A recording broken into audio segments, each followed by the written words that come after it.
Google vice president తోట Chandrasekhar, wings of fire పుస్తకం రచయిత అరుణ్ తివారీ, ప్రముఖ cancer robotic surgeon doctor Chinnibabu Sunkavalli Telangana CM Revanth రెడ్డిని మర్యాదపూర్వకంగా కలిశారు.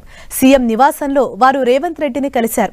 వారితో తెలంగాణ ప్రభుత్వంతో కలిసి పనిచేయడానికి సిద్ధంగా ఉన్నామని గూగుల్ వైస్ ప్రెసిడెంట్ తెలిపారు.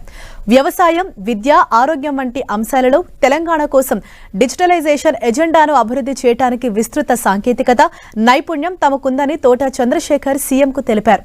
గూగుల్ మ్యాప్స్, గూగుల్ ఎర్త్ ప్లాట్ఫామ్లను ఉపయోగించి సాధ్యమయ్యే రహదారి భద్రతపై ముఖ్యమంత్రి చర్చించారు. మంత్రులు కోమటిరెడ్డి వెంకటరెడ్డి, దుద్దిళ్ల శ్రీధరబాబు ఈ సమావేశంలో పాల్గొన్నారు.